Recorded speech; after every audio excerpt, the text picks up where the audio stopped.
Hi guys, welcome back to my YouTube channel. ඔන්න ඉතින් අපි නුවර ගිහිල්ලා එන ගමන් තමයි මේ වීඩියෝ ක්ලිප්ස් ටික අරගෙන තියෙන්නේ. ඉතින් ධාතු බලන්න ආපු සෙනඟ තමයි මේ පාරේ හැම තැනම වගේ ඉන්නේ. ගොඩාක් සෙනඟ පිරීලා තමයි මේ දවස් ටිකේම හිටියේ.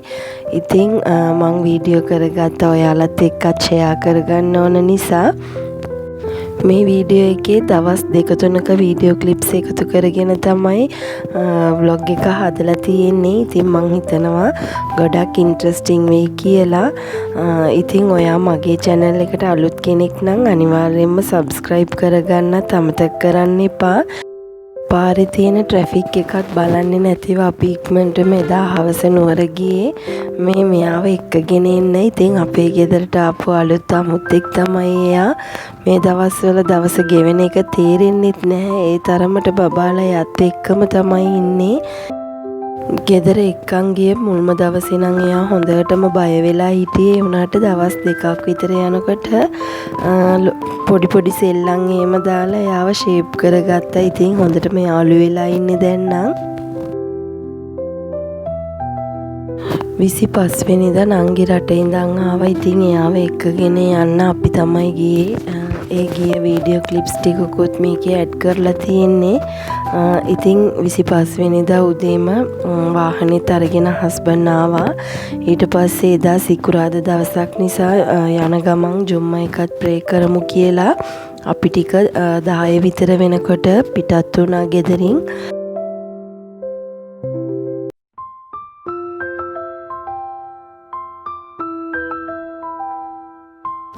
කොළඹ පාරෙන් යනවට වඩා කුරුණෑගල පාරෙන් දාලා මේරිගම හයිවේ එකට දාගෙන ඊට පස්සේ අපි එයාපෝට් එකට යන එක ගොඩාක් ලේසි නිසා ඒ පැත්තෙන් තමයි ගියේ.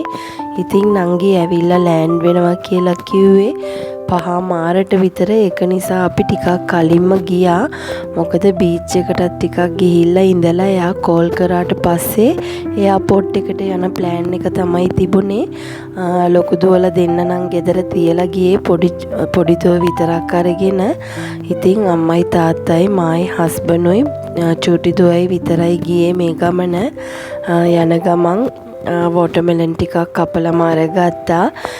හයිවේ එකට දැම්මට පස්සේ කඩවල් මොකුත් නෑනේ. ඒක නිසා කුරුණෑගල පල්ලියෙන් තමයි ජුම්මා එකත් ප්‍රේ කරලා ඊට පස්සේ අපි මිරිගම හයිවේ එකෙන් දාගෙන ගියේ. නිගම්බෝ වලින් තමයි අපි ලන්ච් එක අරගත්තේ. නිගම්බෝ වලට යනකොට කොහොම හරි 3 විතර වුණා. ඉතින් ඊට පස්සේ ලන්ච් එකත් අරගෙන අපි ගියා නිගම්බෝ බීච් එකට.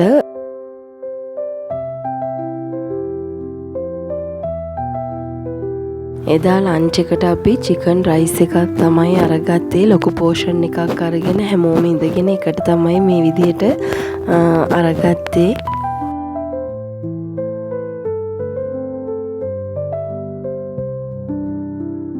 චූටි දුව නම් බීච් එකට ගියාට පස්සේ රැල්ල පා ගන්න ගොඩාක් ආසයි. ඉතින් අපිත් ආසයි. ඒ වුණාට මමයි හස්බන්ඩ්ුයි නම් එදා ගියේ නෑ රැල්ල පා ගන්න. චූටි දුව අම්මයි තාත්තයි එක්ක රැල්ල පා ගන්න ගියා.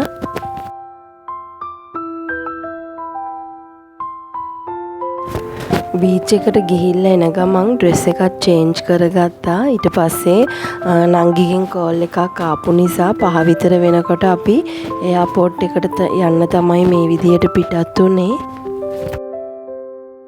ඉතින් එයාපෝට් එකට යන්නම පැය භාගයක් විතර ගියා. මොකද ගොඩාක් ලොකු ට්‍රැෆික් එකක් තිබුණා.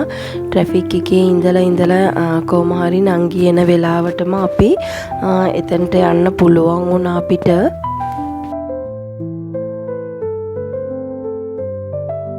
පොඩි නංගි හස්බන්ඩ් ගාවට ගිහිල්ලා මාස 3කින් තමයි ආයේ ලංකාවට ආවේ. ඉතින් පුතා නම් ගොඩාක් ලොකු වෙලා වගේ තමයි දැනුනේ. කොහොම හරි ආපු ගමම්ම මුලින්ම මගේ ළඟට තමයි එයා දුවගෙන ආවේ.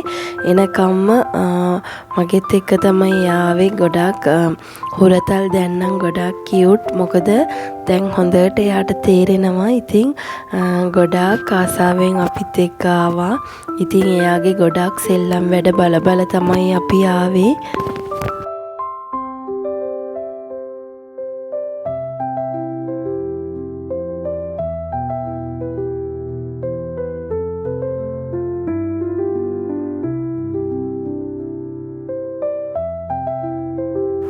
පොඩි නංගි එනකොටම එයාට ටිකක් අසනීපෙන් තමයි එයා ඇවිල්ලා හිටියේ. ඉතින් එයා ටිකක් විතර රෙස්ට් කරගෙන තමයි ආවේ. කොහොම වුණත් කොළඹ පාරේ ගොඩාක් ලොකු ට්‍රැෆික් එකක් තිබ්බා. ඊට පස්සේ අපි මීරිගම හයිවේ එකෙන්ම ආයෙත් දාගෙන ඊට පස්සේ තමයි කුරුණෑගලින් ඇවිල්ලා නුවර අපේ අම්මලයි ගෙදරට යාවත් දාලා ඊට පස්සේ අපි අපේ ගෙදරට එන්න පිටත් උනේ. පොඩි නංගිට විශේෂ දේවල් නම් ගොඩාක් ගේන්න බැරි වුණා. මොකද එයා එහි ගියේ ජොබ් එකක් කරන්න නෙමෙයි. ඉතින් එයා හස්බන්ඩ් ගාවට ගිය නිසා චූටි පොඩි තෑගි ටිකක් එයා අපි හැමෝටම වගේ අරන් ඇවිල්ලා තිබුණා. ඉතින් ඒකත් ලොකු දෙයක්. කොහොම හරි එදා එයාගේ තෑගි ටික නම් බලලා ගොඩාක් සතුටුයි මට. ඉතින් එයාට පුළුවන් විදියට ගෙනාපු තෑගි ටිකත් අපි සතුටෙන් බාරගත්තා. මොකද එයාට පුළුවන් විදියට තමයි එයා අරගෙන ඇවිල්ලා තිබුණේ. ඇවිල්ලා පහුවෙනිදම අපේ අම්මලා උදෙන්ම මේ විදියට එයා ගෙනාපු බඩු ටිකත් අපිට ගෙනල්ලා දුන්නා. ධාතු වැඩසටහන නිසා නුවර පාරේ ගමන් බිමන් කොහෙවත්ම යන්න ගොඩාක් අමාරුයි. ඉතින් එයාලත් පිටත් වුණා.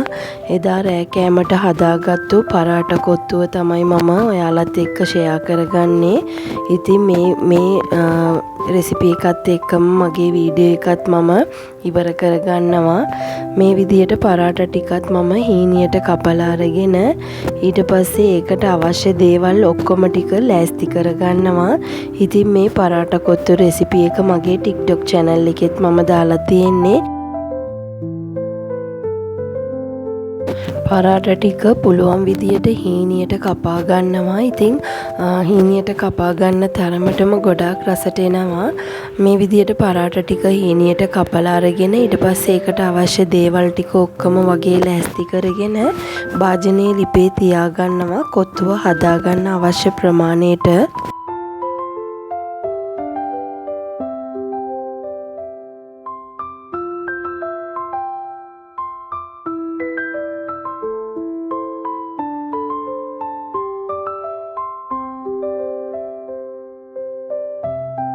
කොත්තුව හදාගන්න භාජනයේ ලිපේ තියාගෙන භාජනයේ රත් වුණාට පස්සේ අවශ්‍ය පමණ තෙල් ටිකත් එකතු කරගෙන සුදු ලුණු බික් 3ක් විතර කපලා අරගත්තා. ඒකත් එකතු කරගන්නවා. ඉතින් ඊට පස්සේ මම කරපිංච ටිකක් හීනියට කපාගෙන ඒකත් එකතු කරගන්නවා. ඒත් එක්කම අමු මිරිස් කරල් 3ක් මේ විදිහට කපාගෙන ඒකත් එකතු කරගත්තා.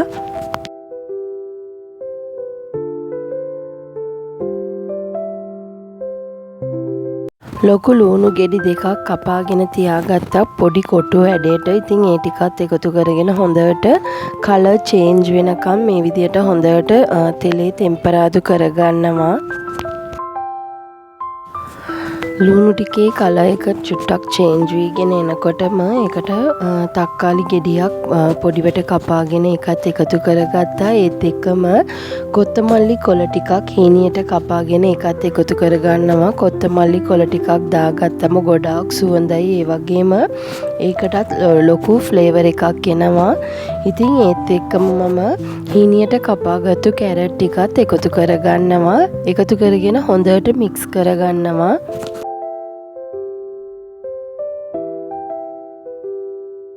තෙලේම හොඳට මේ විදියට ටෙම්පරාදු වෙනකොට ඒකට අවශ්‍ය කුළු බඩු ටික එකතු කරගන්නයි යන්නේ. මුලින්ම ලුණු ටික එකතු කරගන්නවා. අවශ්‍ය ප්‍රමාණයට ලුණු එකතු කරගන්න. ඒත් එක්කම කහ කුඩු තේ හැඳි කාලක්, ඒ වගේම මිරිස් කුඩු තේ හැඳි දෙකක්, ඒත් එක්කම 3-5 කුඩු මේස හැන්දක් එකතු කරගෙන හොඳට මික්ස් කරගන්නවා.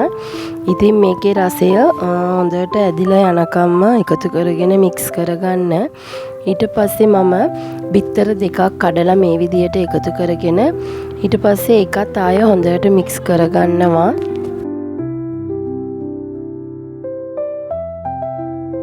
හොඳට මික්ස් ගන්න තරමටම කොත්තු එක රස වෙනවා. ඉතින් මේ විදියට හීනියට කපාගත්තු පරාට ටිකත් එකතු කරගෙන හොඳට එකතු කරගන්න කලවම් කරගන්න තියෙන්නේ. ඉතින් මේ විදියට හොඳට කලවම් කරගත්තට පස්සේ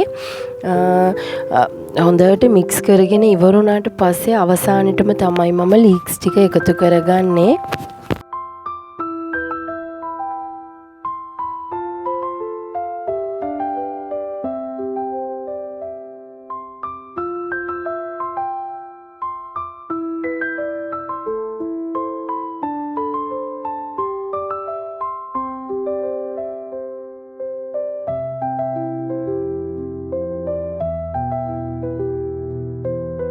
ලීක්ස් ටිකත් එකතු කරගෙන ඊට පස්සේ මම චිකන් හොදි වලින් මේ සැහැඳි 5ක් 6ක් විතර එකතු කරගෙන හොඳට මික්ස් කරගන්නවා. ඉතින් දැන් කොත්තු එකේ අවසාන ස්ටෙප් එක. ඉතින් මේ විදියට තමයි කොත්තු එක හදාගත්තේ. කොත්තු එක හදලා ඉවරයි දැන් නම්. ඇත්තටම ගොඩාක් රසට තිබ්බ කඩේ කොත්තු එකක් වගේම හදාගත්තා. ඉතින් මේ විදියට තමයි එදා රෑ කෑමට මම කොත්තු එක අරගත්තේ. ඉතින් හදා ගන්නකොටම රෙසිපි එකත් අරගත්ත ඔයාලත් එක්ක ෂෙයා කරගන්න ඕන නිසා